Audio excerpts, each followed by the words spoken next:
네, 정치권 관심 뉴스들 진단해보는 나이트 포커스. 오늘은 윤기찬 국민의힘 법률위 부위원장 그리고 김상일 정치평론가 두 분 모셨습니다. 어서 오십시오. 안녕하세요. 예, 안녕하십니까. 자, 민주당 전당대회 돈 봉투 의혹을 받고 있는 윤관석, 이성만 의원의 체포동의안 오늘 국회에서 표결이 있었는데요. 부결됐습니다. 표결 결과를 좀 먼저 볼까요? 저희가 그래픽으로 좀 정리를 해봤는데요. 자, 윤관석 의원에 대해서는 가결이 139, 부결이 145, 기권이 9, 그리고 이성만 의원은 가결이 132, 부결, 그러니까 반대가 150으로 조금 더 많죠. 그리고 기권이 6명입니다. 윤관석 의원 3선이고 이성만 의원 초선인데, 자, 가부 표결. 자, 김상일 평론가는 예상했던 범위입니까? 저는 굉장히 충격받았습니다. 전혀 예상하지 못했고요. 어떻게 예상하셨습니까? 저는 당연히 두 분 다 가결이 될 거라고 생각했고, 혹시나 부결이 나온다면 이성만 의원 정도 부결이 나올까? 예. 관심 있게 지켜보자, 이 정도 수준이었는데 너무 충격적이었고요. 그 이유는 그 소위 말하는 주류에 속한 의원들, 주류에 속한 당직자들까지 나와서 민심의 방향에 맞는 결과가 나올 것이라고 예상한다라고 다들 이야기했어요. 가결을 예측을 했습니다. 그렇기 때문에 저는 이거는 어느 정도 기류가 형성이 됐구나. 그리고 이게 본질이 뭡니까? 본질은 다른 거와 비교할 수 없는 민주주의의 꽃이라는 선거를 훼손한 겁니다.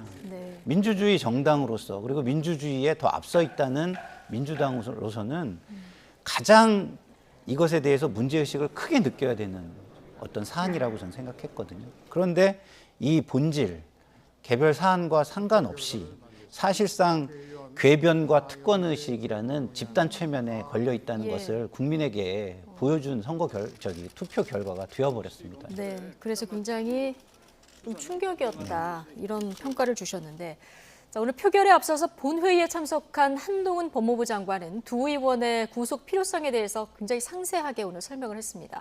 두 의원은 표결 전 신상 발언에서 검찰의 무리한 수사를 부각했는데요. 이 얘기 다 함께 듣고 오시죠. 그 돈 봉투를 받은 것으로 지목되는 약 20명의 민주당 국회의원들이 여기 계시고 표결에도 참여하시게 됩니다. 돈 봉투 돌린 혐의를 받는 사람들의 체포 여부를 돈 봉투 받은 혐의를 받는 사람들이 결정하는 것은 공정하지도 공정해 보이지도 않습니다. 아직 특정도 하지 못한 상태에서 20명이 투표에 참여한 것을 혐의가 있는 것처럼 문제제기하는 것은 대단히 잘못했다고 생각합니다. 제가 무슨 뇌물을 받은 것도 돈을 찾던 만큼도 아니지 않습니까? 만약 제가 구속된다고 하더라도 할 수 있는 말은 단 하나입니다. 결백하다, 이것입니다. 네, 일단 국민의힘하고 정의당은 가결을 당론으로 정했죠. 그리고 민주당은 이제 자율 투표하자 이렇게 정했는데, 민주당에서 계산을 해보면 이탈표가 한 10여 명 정도 나온 것으로 보입니다. 자, 윤기찬 부위원장께서는 어떻게 보십니까? 이 두 의원의 좀 읍소 전략이 먹혔다고 보십니까? 저는 읍소 전략이 너희의 일이다라고 읍소했던 것 같아요. 우리의 일이 아니고 우리 두 의원의 일만이 아니다. 그러니까 한동훈 장관이 저렇게 얘기한 것이 사실은 그 결과를 예측하고 왜 그런 결과가 나왔는지에 대한 설명 같아요. 마치 그러니까 오늘 이후에 이 결과가 나온 이후에 이런 결과가 나온 이유가 이렇다라고 설명하는 듯한 그 내용이었거든요. 그러니까 저도 혹시나 했는데 이렇게 나온 이유는 일단 이 사건 자체의 특징이 좀 있어요. 첫 번째는 이 사건이 당대표 선거 관련됐다는 것이죠.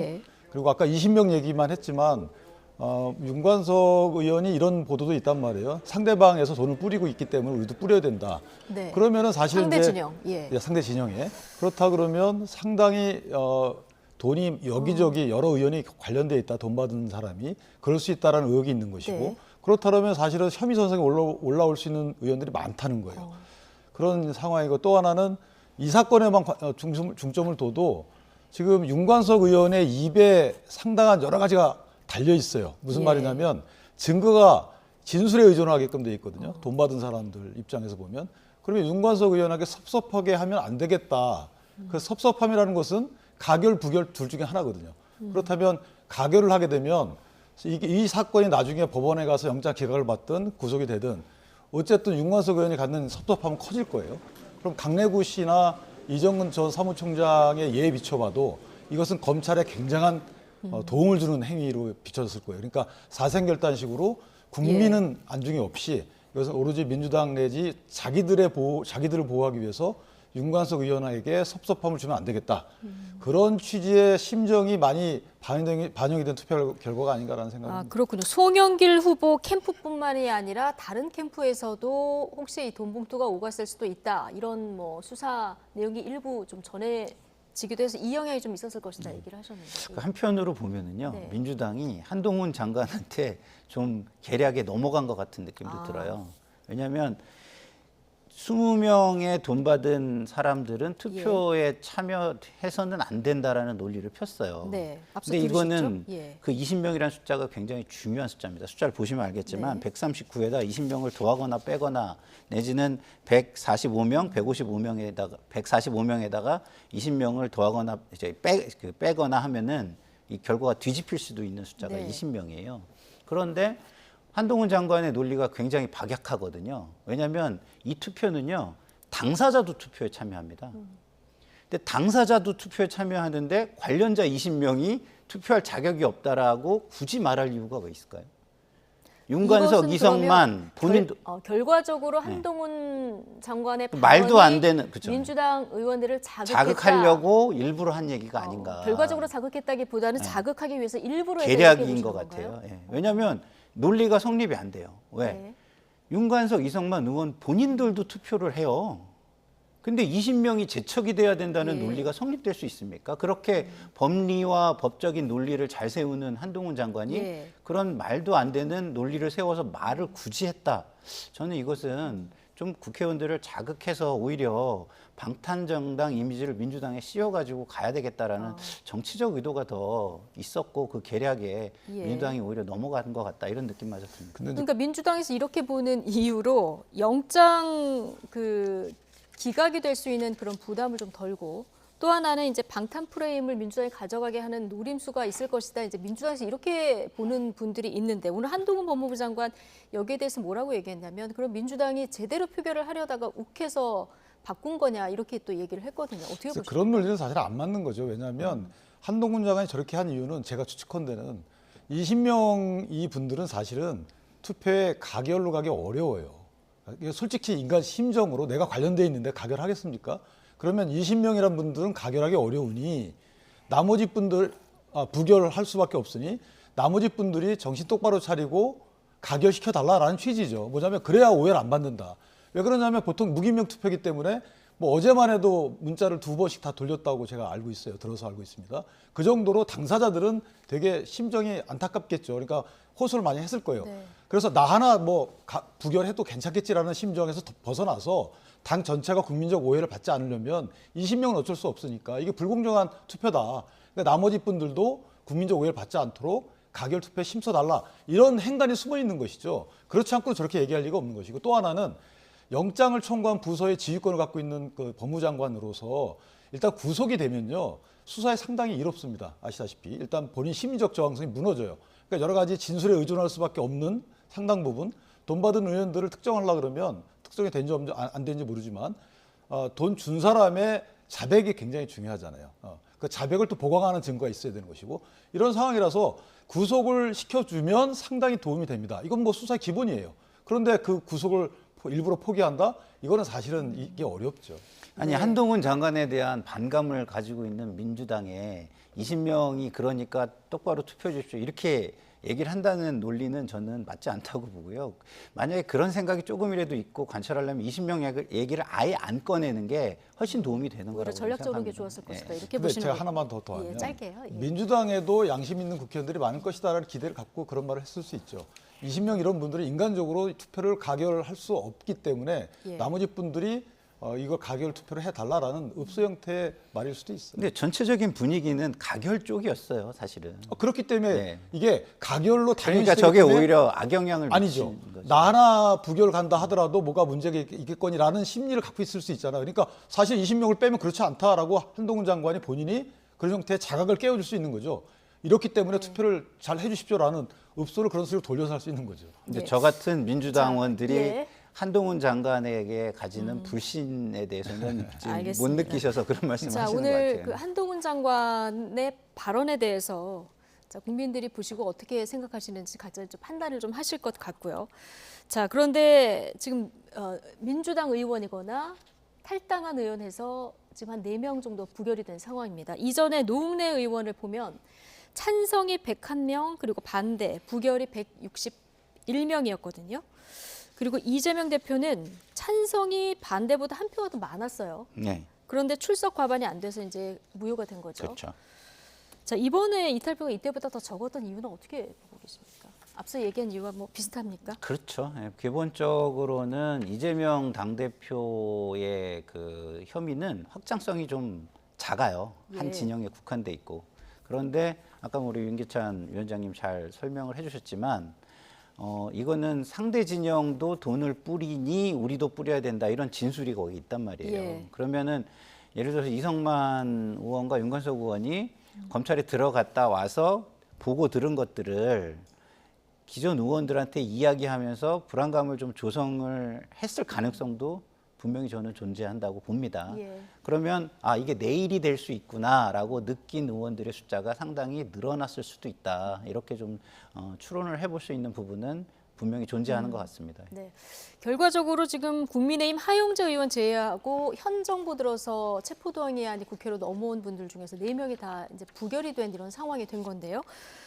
자, 국민의힘에서는 갑옷과도 같은 방탄조끼다 이런 비판이 지금 나온 상황입니다. 이런 분위기라면 그럼 이재명 대표 체포동의안에 만에 하나 다시 넘어온다고 했을 때 부결될 가능성이 클 거라고 보십니까?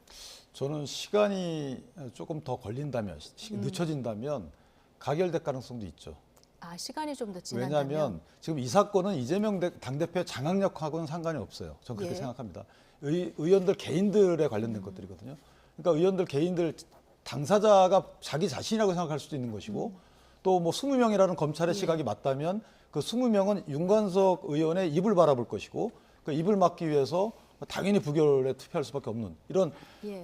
각자의 이해관계에 얽힌 거기 때문에 지금의 이 결과하고 이재명 당대표의 다음의 결과하고 다를 수 있다. 특히나 지금은 점점 원심력이 강해지는 시기 아니에요. 예. 이재명 당대표가 여러 가지 논란의 중심에 서면서 당내 비판이 커지고 있단 말이에요. 이런 상황이라서 당권을 가장 뺏을 수 있는 길이 이건 뭐 여야 개념이 아니고 예. 당내 역학관계에서 보면 사실은 체포동의안에서 가결되는 거예요. 그렇게 되면 당권을 잃을 수밖에 없는 게 되겠죠. 물론 뭐 다른 사유도 있겠지만 그렇다면 어찌 보면 차도살인 이런 개념의 역학관계 변화에 따라서 그런 결과가 나올 수도 있다.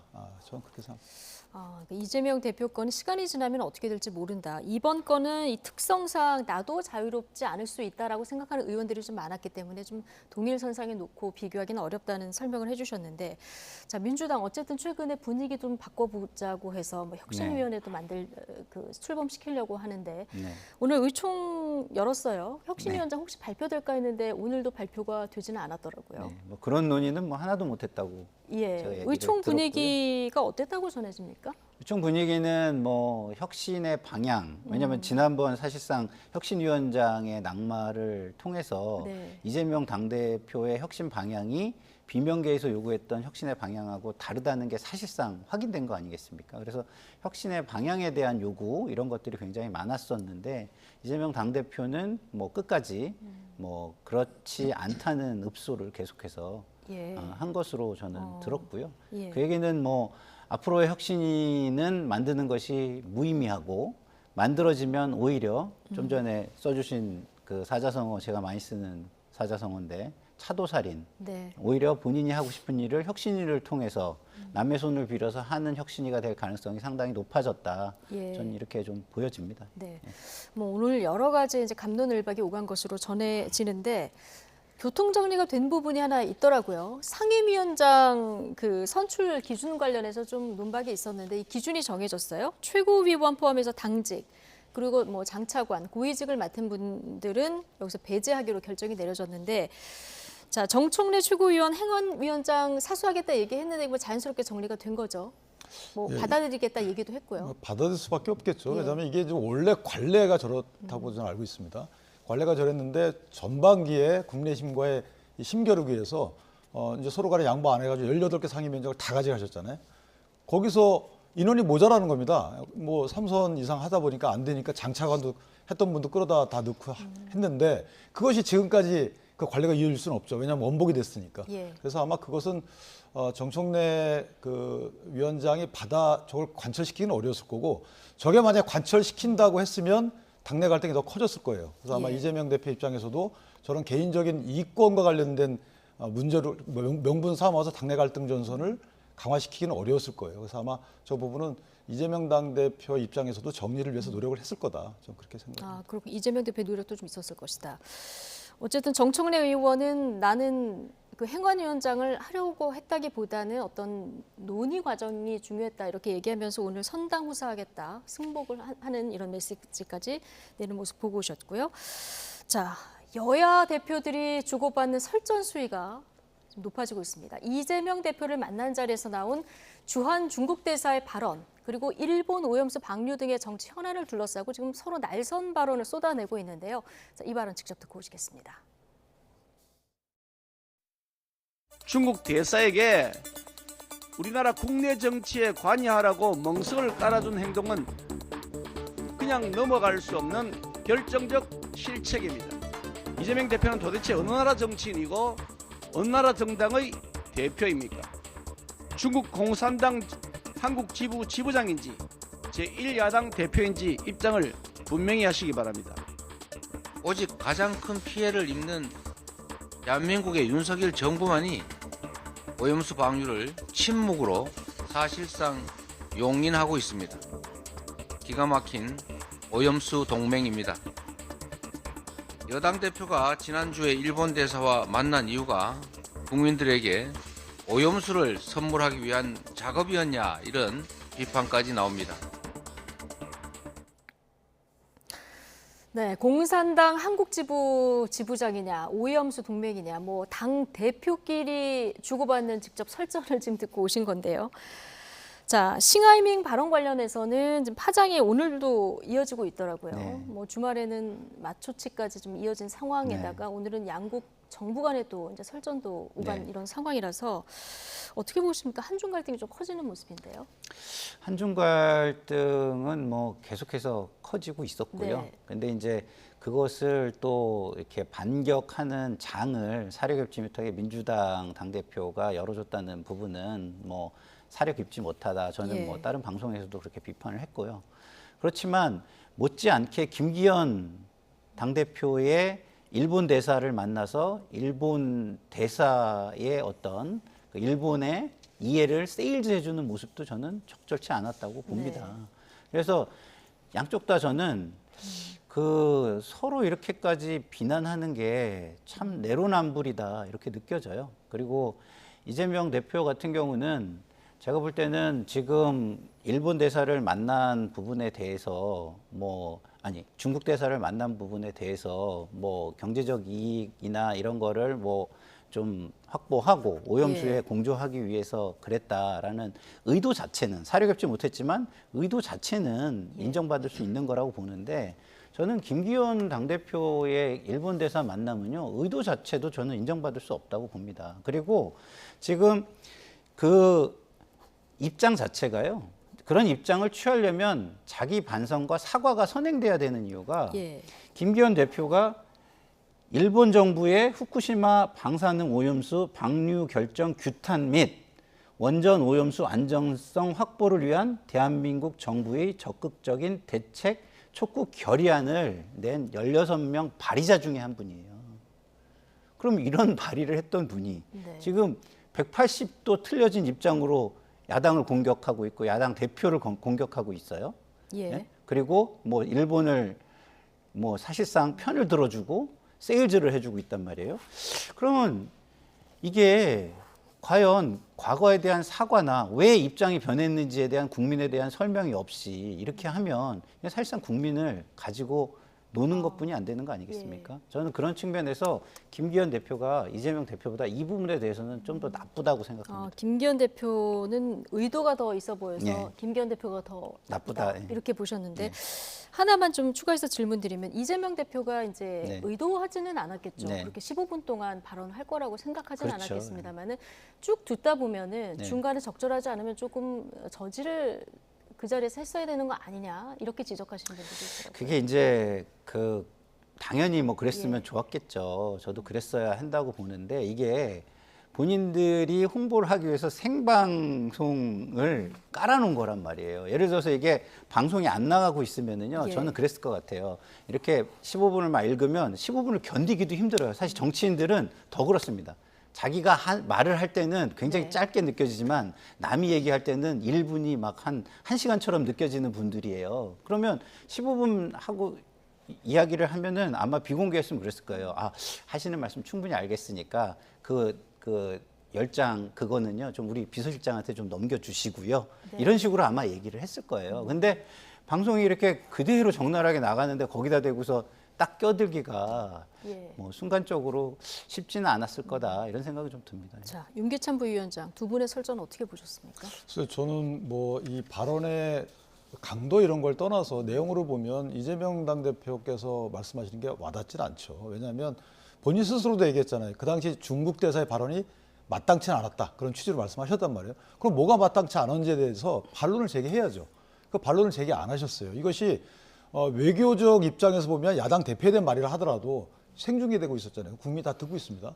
그럼 중국 대사가 말하는 내용 중에 뭐가 사실과 다른지 또는 나는 뭘 받아들일 수 없는지에 대해서 분명한 의견을 밝혔어야 되는 거예요. 예컨대 쌍중단에 대해서 뭐 이거 어떤 부분이 우리가 해봤더니 맞지 않더라라는 이제 반론을 제기했어야 되는 거고, 중국몽에 대한 시진핑의 중국몽을 우리가 강의 듣고 있어야 될 이유가 뭡니까? 외교 당국을 통한 외교 채널을 통해서도 수차례 듣고 있는데 이것도 문제가 있는 것이고, 또 하나 한중간과의 악화의 책임이 대한민국에 있다. 당연히 이건 아니라고 그래 주셔야죠. 이거 당신네들이 경제 제재를 가하고 때문에 탈중국이 된 거지 탈중국 때문에 경제 제재가 된 게 아니잖아요. 그러니까 이것이 뭔가 선우가 바뀌었는데도 불구하고 이재명 당 대표께서는 우리 내에서는 싸우고 어쩌고 하더라도 예. 중국과의 관계에서 한 목소리를 내야 되는 게 맞다. 그리고 우리한테 오셔가지고 야 중국하고 얘기해 보니까 이런 문제가 있더라. 이런 거 외교에 반영해 다오. 이런 건 이런 절차는 괜찮습니다. 그런데 중국 대사로부터 듣고 아무런 얘기를 안 하게 되면 중국 입장에서 보면 약한 고리가 될 수 있기 때문에 네. 또는 우리 내부 분열의 기폭제가 될 수 있는 거 아니겠습니까? 그래서 그 부분은 좀 부적절했다고 보고, 네. 김기현 대표는 저 개인적으로 두 분이 거꾸로 이게 바꿔서 만났으면 어땠을까라는 생각을 했어요.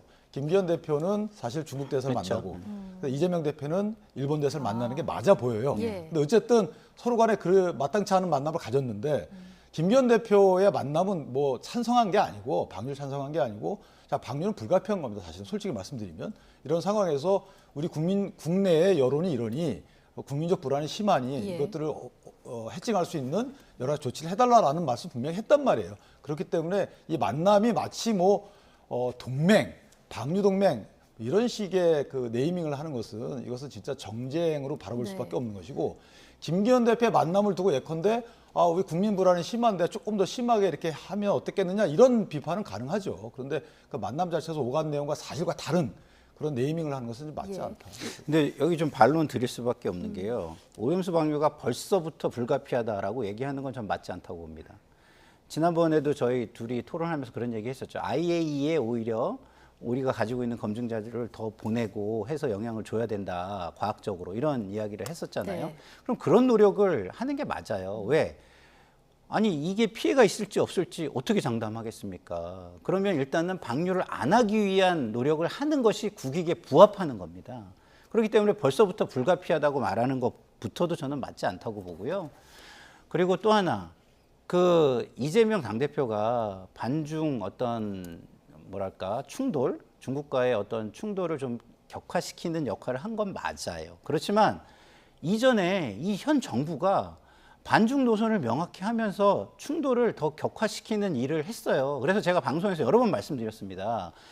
큰 틀에서의 방향성은 맞지만 시간을 벌어야 된다. 근데 시간을 버는 것도 하지 않고 너무 빠르게 반중으로 달려가고 있다라는 말씀을 여러 번 드린 적이 있는데 그 일을 하고 있던 정부가 이재명 당대표가 그거를 조금 더 못한 게 적절치는 않지만 그걸 했다고 해가지고 마치 모든 책임을 이재명 대표에게 덮어 씌우려고 하는 모습, 이것도 저는 적절치 않다고 봅니다. 제가 두 가지 말씀드릴게요. 일단 이재명 당대표가 어떤 의도로 가서 저런 말씀을 듣고 왔는지 모르겠는데, 자, 결과론적으로 보죠.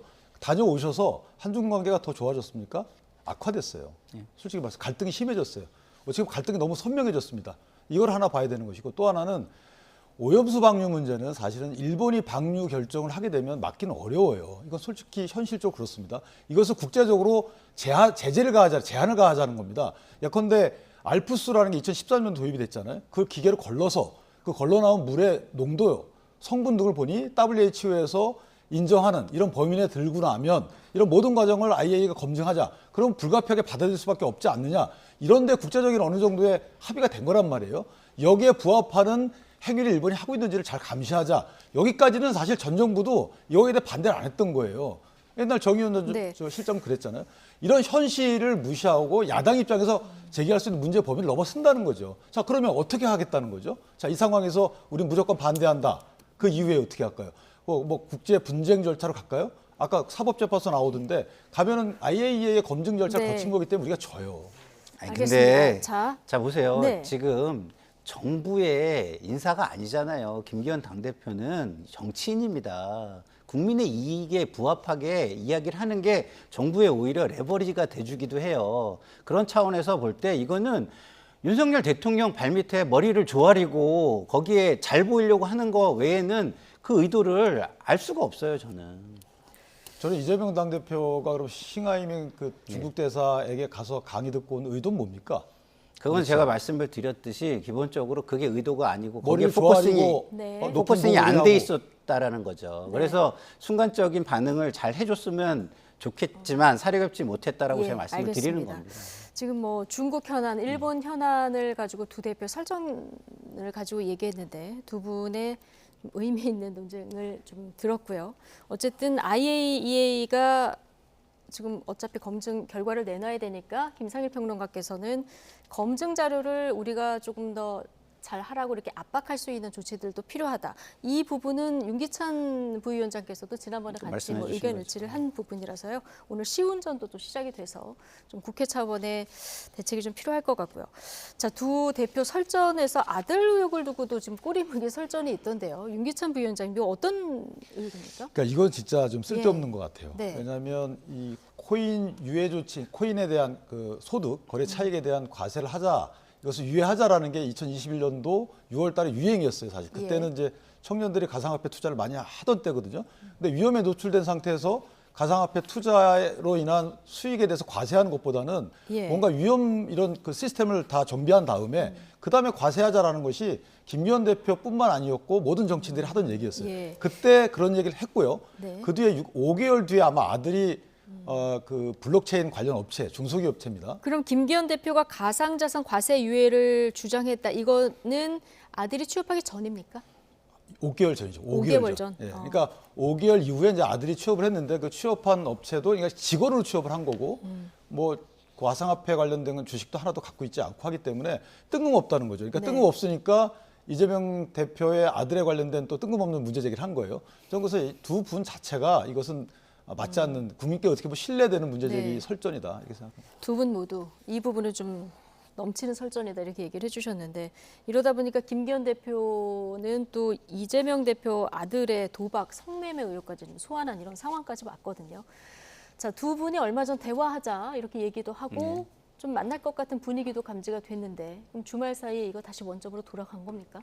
글쎄요. 정치인은 필요하면은요. 얼마든지 웃다가 화내다가 이게 가능하다고 저는 보고요. 그런 차원에서 보면 뭐 처음부터 어려웠지 이게 이것 때문에 어려워졌다 이렇게 예. 저는 생각하진 않습니다. 처음부터 좀 뭐 쉽지 않았던 그리고 특히 TV 토론으로 하자 이거 자체가 뭐 주변에서 잘 이해를 못해요. 그냥 뭐 밥 먹고 이렇게 시작하고 하는 게 오히려 맞는 것이지 무슨 정색하고 토론을 하면 거기에서 뭐 의제가 조율이 되겠습니까? 서로 공격하려고 뭐 생각하고 이런 것들이 있을 텐데 그리고 아들의 이야기를 서로 하는 거는요, 저는 굉장히 좋지 못하다고 보는 게, 그거는 제3의 기관에서 해소를 해야 되는 문제들이라고 저는 봐요. 이렇게 서로가 아들 문제를 가지고 얘기하면 결국에는요, 적대적 공생이라고 해가지고 서로 면피를 주는 효과뿐이 안 나온다고 저는 생각하거든요. 그리고 정말 문제가 있다면 제3의 기관에 이걸 뭐 고발을 하든지 스스로 이렇게 문제가 있다고 말만 하지 말고, 그렇지 않는다면 자기가 네. 좀 약간 꿀리는 부분을 예. 남을 공격함으로써 해소하려는 것뿐이 안 된다. 저는 이렇게 생각합니다. 예. 말싸움 말고 두 분 빨리 만나시기를 예, 바라보고요. 마지막 주제 다뤄볼 텐데, 자, 조국 전 장관이 지난 주말에 문재인 대통령의 평산 책방을 방문했습니다. SNS에 문재인 대통령 사진도 올렸고요, 또 글도 올렸던데, 길 없는 길을 갈 것이다, 이런 글을 올렸습니다. 자, 대부분의 분들이 총선에 출마할 것을 시사한 발언이다, 이렇게 읽으시던데요. 같은 의견이십니까? 저는 일단 경제적 행보를 하실 걸로 보이고요. 경제적 행보를 예, 할 그 거고. 하시다가 아마 뜬금없는, 만약 출마하시게 되면 새로운 정당과 같이 하겠죠. 새로운 정당의 비례 쪽으로 가겠죠. 왜냐하면 조국 전 장관이 현재 항소심이지만 어쨌든 예. 2년형을 갖고 있단 말이에요. 그러면 중간에 만약에 당선된다 하시더라도 2년형 확정이 되면 직을 잃어요. 그러면 지역구는 못 간다고 보는 것이고, 그러니까 네. 비례로 가서 직을 잃게 되면 차순위가 이걸 승계하기 때문에 아. 그런 측면에서 보면 비례로 갈 수밖에 없고, 간다 하더라도 민주당에서 비례로 받기는 사실상 불가능합니다. 제가 볼 때. 예. 그렇다면 새로운 정당의 비례 정도는 계산 속에 있지 않을까. 예컨대 몇 분이 그 정당 얘기를 하고 있어요. 신당 창당 얘기를 하고 있는데, 네. 손혜원 전 의원도 말씀하시고, 현 그러니까 정당법이 바뀌지 공직선거법이 바뀌지 않는다면 비례정당을 세울 수 있거든요. 그렇다면 비례와 관련된 여러 가지 행보는 열려 있지 않을까. 그것만큼은 예. 지역구 출마를 하지 않을 걸로 봅니다. 아, 그렇군요. 새로운 정당의 비례 얘기를 해주셨고, 지역구 출마는 안 할 것 같다 얘기해 주셨는데, 오늘 이걸 비슷하게 얘기하신 민주당 그 의원이 있습니다. 자, 조국 전 장관 행보에 대해서 여러 가지 반응이 나왔는데요. 자, 오늘 김의겸 민주당 의원이 비슷한 얘기를 했고요. 자, 장해찬 국민의힘 청년 최고위원 반응까지 같이 듣고 오시겠습니다.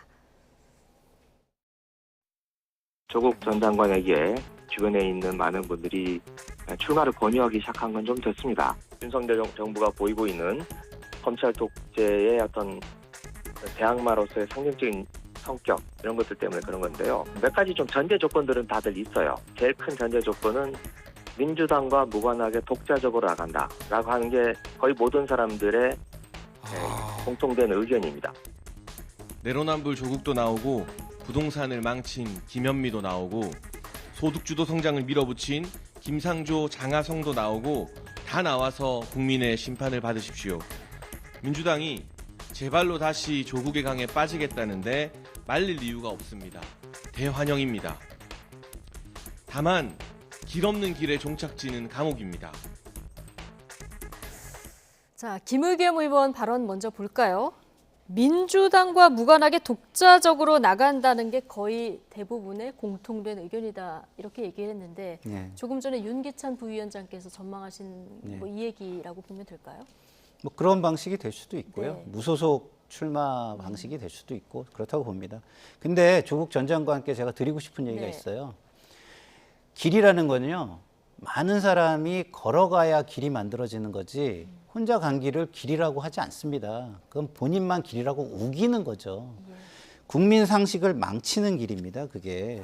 그러면 저런 식으로 해서 성공을 한다. 그러면 대한민국의 상식은 소멸되지 않겠습니까? 그러면은 기득권층, 특권층, 권력을 가진 층에서 그렇게 해가지고 성공하는 모습이 국민들에게는 어떤 메시지를 줄까요? 저 사람들도 저러는데 난 왜 못해? 저 사람들은 저러고도 저렇게 하는데 난 왜 못해? 이런 메시지를 줄 거예요. 그러면 일반 국민들의 기본 상식은 모두 깨지고요. 그리고 굉장히 큰 어떤 저는 혼란? 예, 큰 혼란이 올 거라고 봅니다. 국민 상식을 망치는 길이다, 이런 표현을 쓰셨는데, 그러면 총선에 나오지 말아야 된다, 이렇게 보시는 거예요? 당연하죠. 그리고 어느 국민들이 어쨌든 실형 2년을 받고 예. 그건 시스템이 지금 내린 결론이잖아요. 어떤 한 진영에서 조국 전 장관을 핍박하고 한 게 아니라 법원이라는 우리 사회가 가지고 있는 시스템이 일차적으로 내린 결론이잖아요. 근데 그것이 잘못됐다라고 얘기를 하면 지금 교도소에 있는 모든 사람들의 지금 결과물은요, 다 억울한 게 되는 겁니다. 다 밖으로 탈옥해서 나와야 되는 거죠. 그래서 저 말 자체가 엄청난 궤변이라고 저는 생각합니다. 자, 1심에서 유죄를 받았죠. 대법원 판결까지는 아직 시간이 있는데 어쨌든 대법원 확정 판결이 안 나오면 총선에 출마는 법적으로는 가능한 거죠. 가능하죠. 그러니까 지금 제가 볼 때는 이제 그 민주당 측이, 범민주당 측이 다음 총선의 전략은 반윤일 겁니다. 반윤 전선. 근데 민주당 자체가 반윤 전선을 하기 위해서 본진이 하기 위해서 조국 전 장관 등을 영입해서 공천을 주기는 어려울 거예요. 그건 이제 중도층을 잃게 되기 때문에. 그럼 할 수 있는 거는 비례정당을 해서 다 모든 대표성 있는 분들을 전부 다 거기다 넣으면 되는 거죠. 그래서 거기서 만약에 유죄 판결 받게 되면, 잃게 되면 피선거권을, 그럼 다음 순번이 가져가기 때문에 아무런 지장이 없어요. 그래서 아마 조국 전 장관에게 길이 있다면 그 길일 것이죠. 이게 제3의 근데 길이죠. 최근에 봉천동으로 이사를 해서 관악에 나가지 않겠느냐 이런 전망을 하시는 분들도 있던데요. 저는 무소속 지역구 출마는 본인 스스로가 안 할 거예요. 그리고 지역구 출마를 하게 되면 본인이 지금 걷고 있는 경제적 길도 굉장히 막히거든요. 따라서 비례, 다른 정당의 비례 정도의 행보는 가능해도 지역구 행보, 무소속 행보는 불가능하다. 저는 그렇게 생각합니다. 근데 이제 그것도 실현 가능성을 좀 따져봐야 되는 게요. 지금 선거법 자체가 지난번 선거법을 따르는 게 아니거든요. 지금 소선구제 선거법으로 한시적으로 지난번에만 도입을 한 거기 때문에 위성정당을 만들 수 있는 구조는 지금은 현재는 아니라는 부분이 있습니다. 그러니까 위성정당을 만드는 게 아니고 제3의 정당을 만드는데 사실상의 위성정당이 되는 거죠. 그 계열. 이런 식으로 해서 반윤 전선의 모든 세력을 흡수하는 뭔가 하나 있을 것이다. 거기에서 뭐 손혜원 의원이 나올 수도 있고요. 뭐 아니, 김남국 그게 의원이 어려운 나올 수도 게요. 있고요. 왜냐하면 그때는 비례를 따로 의석을 배분해가지고 거기에다 주게 돼 있었으니까 그렇지만 지금 구조에는 그 국민의힘이나 민주당도 비례를 다 내서 의석을 차지할 수 있는 구조라는 말씀을 드리는 겁니다. 네, 뭐 민주당 안에서 분화가 된다고 하면은 뭐 민주당이 지역구에서 예를 들어서 뭐 조국 전 장관이 나가는 지역구에 뭐 공천을 안 준다던가. 지역구에 이런 출마하면 뭐 있을까요? 그런 협조가 이루어질 수도 있겠지만 예. 지금 뭐 우리 윤기찬 위원장님 잘 말씀해 주신 것처럼 그러기에는 중도층을 잃고 수도권의 박빙의 그 선거처에서 안 좋은 영향이 있을 거를 전체 선거판에 그렇죠. 영향을 예. 미칠 것이다. 네, 그것 때문에 우려 때문에 쉽게 예. 하지 못할 거라고 근데 봅니다. 민주당이 사실은 지금의 이런 사이즈로 총선을 치른다고 저는 생각하지 않아요. 현재 이런 크기. 아, 그러면 뭔가 나눠진다고 그렇죠. 생각하십니까? 지역적으로 나눠지거나 아니면 지지층별로 나눠질 수가 있는 여지가 없잖아 있죠. 그것들이 완전히 민주당과 결별되는 게 아니고 총선은 그렇게 치를 수 있습니다. 치른 다음에 다시 합쳐질 수가 있는 것이죠. 네. 그래서 전략적으로 보면 여러 가지 가능성이 있어요. 그래서 조국 전 장관이 만약에 행보를 하신다면 저는 정치적 행보가 적절치 않다고 보지만 한다 그러면 비례일 것이고 한다면 민주당이 아닐 것이다. 예. 이 점은 분명해 보입니다. 네, 뭐 분당 가능성은 여당에서도 좀 나오고 있기 때문에 총선 앞두고 어느 정도까지 정계 개편이 될지도 사실 궁금한 포인트인데, 자, 우병우 전 민정수석도 얼마 전에 인터뷰를 했습니다. 이분이 한 발언도 총선에 출마하는 발언이다 이렇게 읽으시는 분들이 많은데 여당에서 조금 전 들어보셨지만 조국 전 장관 나오면 땡큐다 이런 발언 장해찬 최고위원이 하지 않았습니까? 야당 입장에서 우병우 전 수석 출마는 어떻게 보십니까? 그것도 역시 국민 상식에 맞지 않고요. 국민 상식을 소멸시키는 또 하나의 혼란이라고 저는 생각합니다. 그리고 더더군다나 그 우병우 지금 전 민정수석이 나오겠다는 건 정치적 기반이 하나도 없는 상태에서 박근혜 전 대통령을 염두에 두고 지금 하는 이야기 같은데, 그렇다고 한다면 우리나라의 정치 시계는 또 거꾸로 돌아가게 되겠죠. 그런 역사의 죄를 짓는 행위를 하는 사람을 우리 국민이 뽑아주시지 않을 거라고 저는 믿고요. 그리고 뽑아서도 안 되고요. 그리고 국민의힘에도 뭐 조국 전 장관의 출마처럼 별로 도움이 안 된다고 생각합니다. 네, 문재인 전 대통령 대 박근혜 전 대통령의 어떤 대리전이 될 거다 이런 분석을 내놓는 언론들도 있던데요. 어떻게 보십니까? 근데 저는 사실은 이제 이게 지금 친박 출신 인사가 출마하게 되면 몇 분 안 계세요, 사실은. 근데 자꾸만 친박 중에 몇 분 안 계시고 친이 중엔 좀 많고 이래서 이분이 불가피한 거 아니냐 이런 논리도 있던데 앞에서 보셔야 되겠죠. 앞으로 이제 끌고 나가실 분들은 이전에 했던 분들이 다시 컴백하는 것이 아니고 네. 새로운 분들에게 뭔가를 맡겨야 되는 것이다. 이게 물론 공천 문제로 해결되겠지만 저분들이 나와서 경선하겠다면 어쩔 수 없겠죠. 그러나 이것이 만약에 공천을 위한 어떤 인위적인 노력이 가해지거나 이러면 이것은 국민적 저항에 직면할 것이다 이렇게 보고요. 예. 새로운 분들을 많이 공천에 미리 발굴해서 공천을 위해서 노력을 시키시는 것이 맞겠다. 민주당도 그렇고 국민의힘도 그렇고 그렇게 생각합니다. 국민 눈높이에 맞는 새로운 인물을 발굴하는 것이 총선 필승 전략이다. 자, 이렇게 또 얘기를 해주셨습니다. 자, 나이트 포커스 오늘은 윤기찬 국민의힘 법률위 부위원장, 김상일 정치평론가 두 분과 함께했습니다. 고맙습니다.